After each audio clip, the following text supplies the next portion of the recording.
Hi everyone, I am doctor Navneet, a homeopath in face revivon Mohali. आज का मेरा topic है इसोफिजियल वेरिसिस।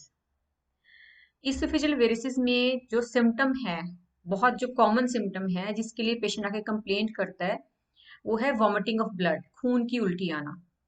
तो जनरली ये टर्म जो इसोफिजियल वेरिसिस है, ये इतनी कॉमनली यूज नहीं की जाती। तो इसको लोग अल्सर में ही बोल देते हैं कि अल्सर है हमारी फूड पाइप में, ऐसे आके पेशेंट बोलते हैं। बट जो डिजीज का नाम है दैट इज इसोफिजियल वेरिसिस।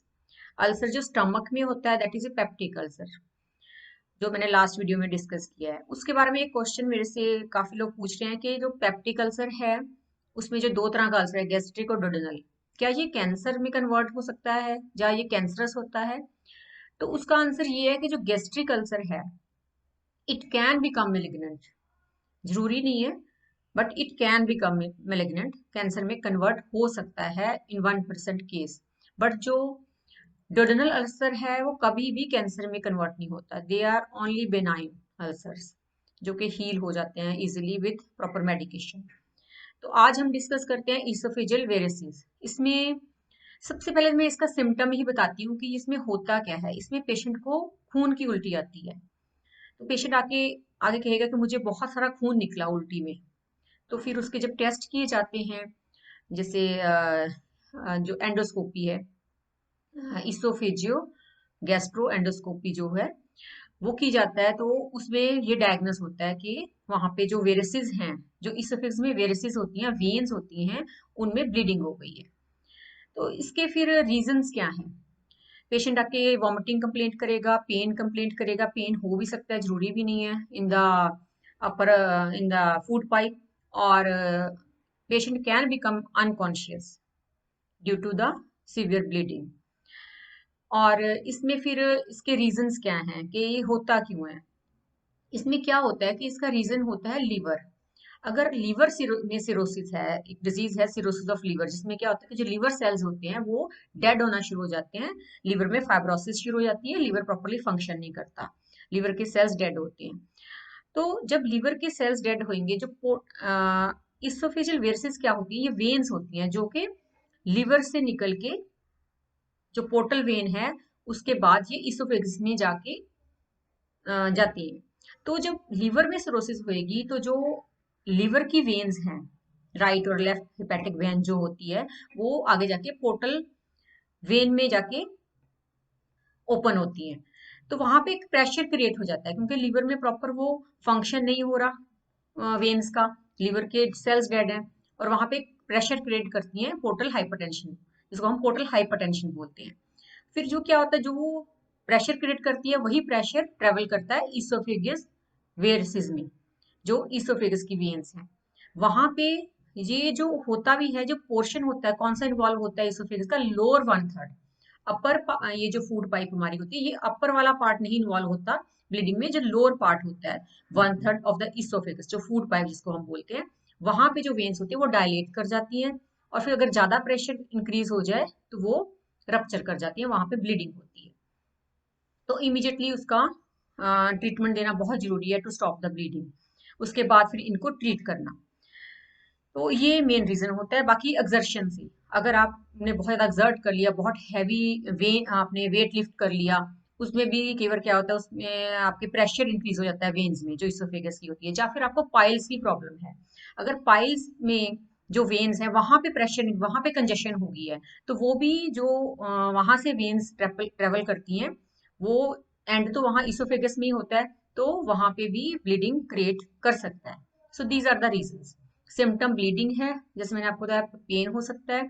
और पेशेंट उसके बाद फिर जरूरी नहीं कि रोज ब्लीडिंग होगी, एक बार एपिसोड होता है तो कई बार कुछ मंथ्स होता ही नहीं है, 2-3 मंथ्स या 6 मंथ्स भी निकल जाते हैं। बट इन जब डायग्नोज होता है तो इसोफेजियल वेरिसिस का फिर ट्रीटमेंट बहुत जरूरी है। तो इसके लिए जब पेशेंट हमारे पास आता है, तो जो मैं मेडिसिन देती हूँ that is according to the symptoms. First में जो सिम्टोमेटिक ट्रीटमेंट के उस टाइम पेशेंट को एक्चुअल में क्या ट्रबल कर रहा है, वॉमिटिंग किस करेक्टर की है। अगर तो जैसे ब्लैक कलर का ब्लड आया है, ब्लूइश कलर का ब्लड आ रहा है, या फिर उसको बिल्कुल ब्राइट रेड कलर का ब्लड आ रहा है, और ब्लड थिन है, थिक है, उसके अकॉर्डिंगली, जैसे हमारी हिमेमिलस एक मेडिसिन है। हिमेमिलस में क्या होता है कि वेन्स के ऊपर ये एक्ट करती है, वेन्स में बहुत ज्यादा कंजेशन हो जाती है और वहां पे कंजेशन की वजह से ब्लीडिंग होती है, और यहाँ पे ब्लैक कलर का ब्लड होता है और स्टूल भी ब्लैक कलर का ही पेशेंट पास करेगा, क्योंकि स्टूल के थ्रू भी थोड़ी बहुत ब्लीडिंग होती है और वॉमिटिंग भी आती है। और नेक्स्ट मेडिसिन जो है वो है हमारी फॉस्फोरस। फॉस्फोरस के पेशेंट में जो ब्लीडिंग होएगी, हेमरेज होगा, that is a bright red colour, bright red colour का, उसको वॉमिटिंग आएगी और स्टूल में भी ब्राइट रेड कलर की ब्लीडिंग होएगी। और पेशेंट को कोल्ड थिंग्स की इसमें बहुत ज़्यादा होती है कि मैं बहुत ही चिल्ड कुछ खा लूं फॉस्फोरस में। इपिकैक में भी ब्राइट रेड कलर की ब्लीडिंग होती है और इपिकैक में नोजिया होएगा, साथ में पेशेंट को उल्टी आने का मन करेगा, ये एसोसिएटेड कॉन्कॉमिटेंट सिम्टम है, तो हम इपिकैक देंगे। और प्यास भी बहुत ज्यादा होगी पानी की। एंड जो आर्सेनिक मेडिसिन है, आर्सेनिक तो अल्सर्स के लिए, इन सब के लिए बहुत ही फ्रिक्वेंटली इंडिकेटेड होती है। इसमें ब्लूइश कलर की ब्लड की वॉमिटिंग आएगी, इसमें ब्लूइश टिंच होएगा ब्लड का, और पेशेंट को प्यास लगेगी थोड़ी थोड़ी देर बाद, थोड़ा थोड़ा पानी पीकर, और बहुत ज्यादा घबराहट, बेचैनी होगी, रेस्टलेस होएगा पेशेंट, एक जगह टिक के नहीं बैठेगा और वीक होएगा। वीकनेस की वजह से वो चल नहीं पाएगा, बट वो पलटियां लेता रहेगा, जैसे बैठा है तो इधर उधर हिलता जुलता रहेगा, वीक, इतनी ज्यादा रेस्टलेसनेस होती है।